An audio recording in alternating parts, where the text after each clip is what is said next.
Alright, hello everybody, I'm going to be doing some more casting today. I have not casted in a few days. Sorry, I just moved down my mic if that sounded kind of weird. Um, I'm just going to be doing some obs today, just some obs Metalopolis, all that good stuff. I did just have the stream on. I was going to start a little bit earlier, but this guy was lagging and I got dropped, and then there was some more lag. I don't know, it was just really kind of annoying, so I decided to just restart the stream there. So hopefully we'll get this game started pretty soon. Hopefully it'll fill up a little bit more. I am the host, so I can start whenever I want, but I'm going to wait for a few more people. Hopefully we'll get some good players in here.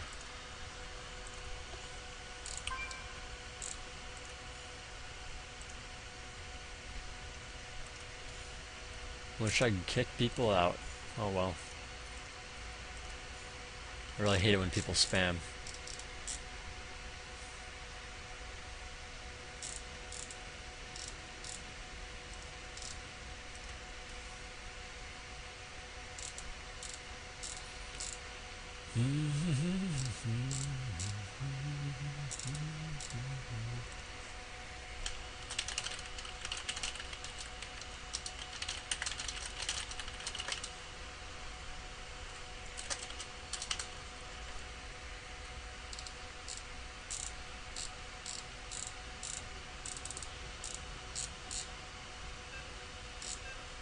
There we go. Alright, we are full.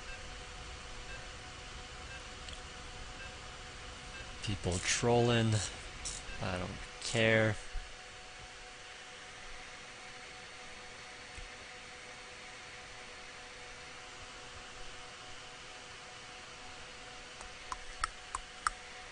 Hopefully I won't get dropped this time.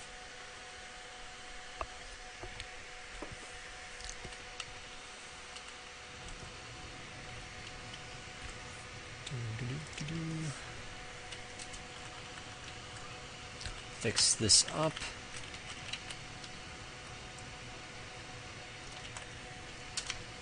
Put that on. Who is messaging me? No one. Great.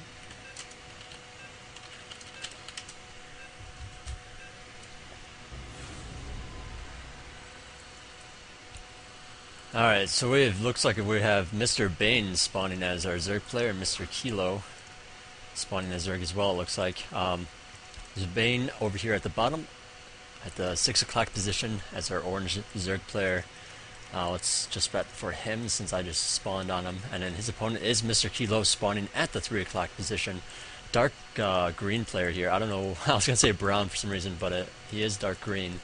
And then Zerg against Zerg in the close position, so we'll see what goes on here. Now in this matchup, if you're in the close position, you really got to be careful, because I mean, if someone 6 pulls you or 8 pulls you or something, you're going to be in a lot of trouble. I mean, you really got to put on an early scout in this matchup just to see what he's doing, otherwise you will pretty much just die. I mean, you got to watch out for the cheese, and that's a good way to do it. You know, just to scout early, then you know whether or not he's building that or not, you know.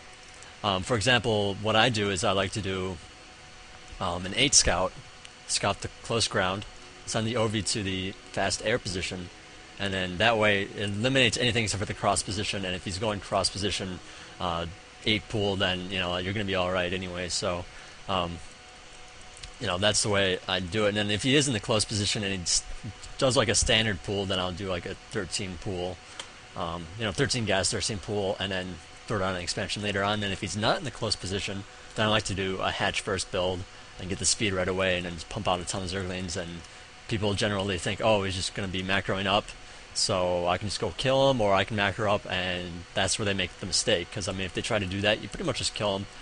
They have to like directly counter you with banelings or something like that. What just happened? Okay, I'm not sure why he left. I wasn't really paying attention to the messages or any of that. Apparently, I don't know. Well, whatever. I don't care.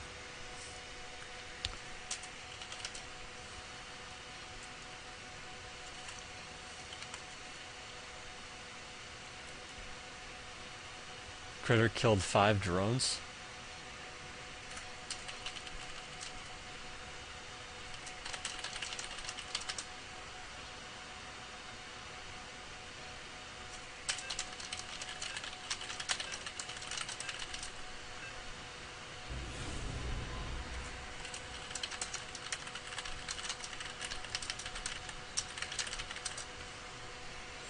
Alright, so it looks like we have Mr. Fridge. Apparently he's going to lift off and take the gold.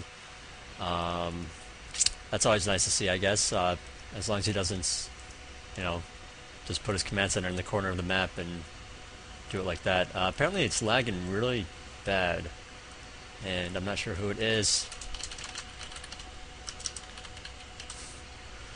But it's pretty bad, so apparently I think someone tabbed or something like that, but whatever, it's kind of just one of those days where everyone's lagging, everyone's being a douche, and, you know, you just kind of have those days. So anyways, looks like Firestarter XIII or 13 has spawned at the 6 o'clock here as our yellow Protoss. Once again, blue player Fridge has spawned at the 9, but he's going to be moving over to the gold. And, well, this is something that you do see in lower end levels just because, well, if you don't respond correctly, then it's going to pay off. I mean, if your opponent doesn't respond correctly, it really pays off. Because, for example, I don't know how it is for Protoss, but for Zerg, you got to get some units out ASAP and just go over there and kill him. So if you don't, then he's really going to get pretty far ahead. Otherwise, I guess you could sit back, drone up a bit, and then since this area is so wide open, you can pretty much do a lot with it. But you do have to be careful because if he places his buildings really well, then you might be in a lot of trouble, you know, again. So, really depends. So, anyways, looks like Firestarter here just going to be doing a pretty normal wall off. I don't know, I wouldn't really think you should do this in Protoss against Terran. You definitely don't want to do it Protoss against Terran because Marines and Marauders and whatnot, if they get in there, you know, that's a lot of dead buildings that you can lose for nothing. Also, at the same time, kind of shows you what you have, or shows him what you have, so I mean, you give away a lot as well. So in Terran against Protoss, you don't really need the wall off. You do definitely need to do it against Zerg, just because Zerglings otherwise just get into your base, and if you try to tech in any way, you are just going to die. You know, unless you do like a 4-gate. And even then, you might still die to some kind of early attack. So I mean, you really got to be super careful about that. Definitely going to wall in there. Meanwhile, it looks like Terran just going to be adding on a barracks for now, probably a second barracks afterwards. If you just go straight to factory after this first barracks in this position, you're just going to die. I mean, there's no way around it. So there's that second barracks going down, because I mean, this area here is just so wide open that, you know, I mean, you're pretty much just going to lose a lot of stuff. Sorry, my voice is kind of weird today. But, yeah, it's lagging really bad. And it's really bothering me. And it looks like it's stormy.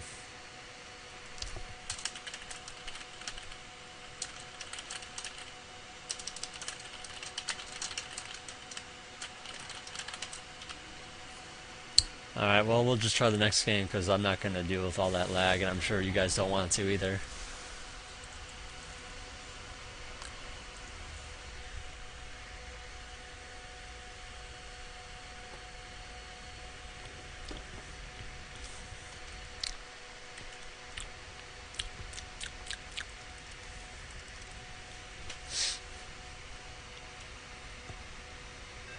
Well, looks like I'm the last one in here, so if anyone tried to join from the last game, they're not going to be here. Looks like we have Horrible in here. I've casted him before, unless it's a different Horrible, I guess. Probably the same guy, because, I mean, if you play a lot of, you know, one of the chances that the other Horribles are, you know, spell their name exactly the same, first of all, and second of all, play Obs a lot, because I've seen him quite a few times, so I doubt it's anybody else, but we'll see. We'll see.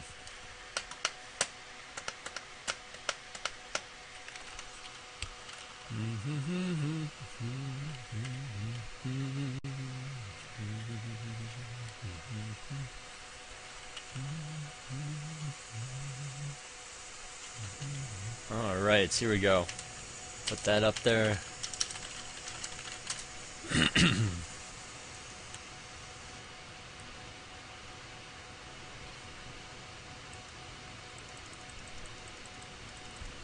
Alright, well, Horrible hasn't said anything yet.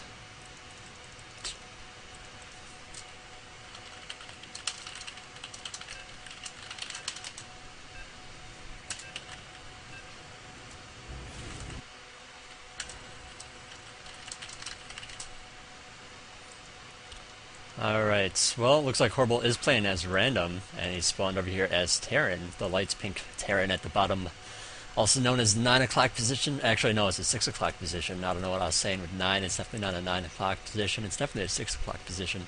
But anyways, I think I bet on him. Yeah, I did bet on him. In fact, let's not bet quite as much because I'm not sure how good he is. But anyways, his opponent is Mr. Crazy Marine, also spawning as Terran at the top 12 o'clock position as our red person. And, well, judging by how many critters are in the base, it looks like Horrible is indeed horrible. Just doesn't have critters. I'm pretty sure you only get critters if you play this a lot and get the rewards. I'm not sure if that just shows you all the rewards that you already have or what. You know, this might be like all the different critters that he's gotten through the rewards. I'm not really sure, but because otherwise I don't know why Horrible would not spawn with a lot. And I know I always spawn with a lot because I have a lot here, so I think there is a correlation of some sorts. Anyways, Crazy is going to be moving out his base now with that SCV to scouts, and it looks like it's still kind of laggy. I don't know. Some days Blizzard just doesn't want you to play and just like lags a lot, and it's really annoying. And I'm pretty sure it's not me, but I suppose it possibly potentially could be. So hopefully not. Anyways, Crazy Marine adding on that barracks. We'll see when he puts down a refinery, if he does. Horrible putting down that that barracks as well, and it looks like Horrible getting the fast gas. Now, this actually might be timed out pretty well so that you can get a fast factory. This is something you don't really see in StarCraft 2. It's definitely something you saw like every Terran against Protoss in StarCraft 1. It's because you needed that factory like ASAP. But you know, StarCraft 2, you have that orbital command. So I mean, you can, if you get the factory or the refinery before the barracks, then the orbital command is going to be slightly late. But your factory is going to be really fast. But if you get the barracks first and then like halfway through build on a refinery, then you can get the orbital command, and the factory is a little bit late. So I mean, there's like a switch there. So Horrible just choosing to go factory first. I believe this is going to be a factory that he's going to put down. Apparently he's going to put down over here. Yep, factory right there. Very fast factory. Meanwhile, Crazy Marine adding on a second barracks. It looks like he's just not getting a gas yet. Totally fine. I mean, there's a lot you can do with that, but however, if Horrible gets some fast Hellions out there, I mean, he can really punish his opponent. I mean, Marines are not very good against Hellions. I mean, they're not the worst, but they are considered light, and they die really fast to Hellions. You know, not that Hellions have a ton of hit points. You know, since they're both ranged units, it's kind of hard to do, you know, micro them like against Zerglings or something like that. You can't get like a billion shots off with a Hellion against a Marine just because of that range. So, it's not the best play, but it does do a lot of damage. And I mean, it's not going to be able to bust down this wall very easily either, which is exactly why you make a wall in Terran against Terran, just because of that Hellion. Like, for example, if Red decided to attack, you put up the wall so that Hellions can't get in there, and you're just defending with, like, 3 or 4 Marines. I mean, you're just pretty much going to die then if you don't wall. So, it just allows you to get tech. It also allows you to hide your tech, or hide what you're doing. And so Crazy Marine here, you know, looks like he's just going to go with lots of Marines. He didn't have to wall off, but, I mean, it's still going to help out a little bit. And it looks like Digger Nick is going to be the lagger.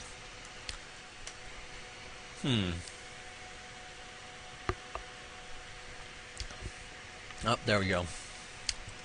People talking about the good old Wood League that doesn't exist. But anyways, it looks like Horrible going to be adding on a reactor now. I'm not sure if he's going to be switching that out with that factory to get out a ton of Hellions or not, but, you know, first it looks like he's going to be getting that blue flame. Now, what I'm curious to know, I'm not sure if... I just thought about this. What if he switched the barracks and the factory while the tech was going on? Would the tech continue to build, or would it cancel itself, or would it just sit there? So, I mean, it gets power from the barracks then if you switch it, but if you're already teching something, if you're already getting something from the tech lab, would it keep going, or would it not go, or what? I mean, that's something I actually really want to test right now. I should figure that out. Anyways, Crazy Marine has moved all of his Marines to the front there. It's something you pretty much have to do if you're going to go with tons of Marines early on. You got to apply some kind of pressure with them. Otherwise, they're kind of useless. You might as well have tech.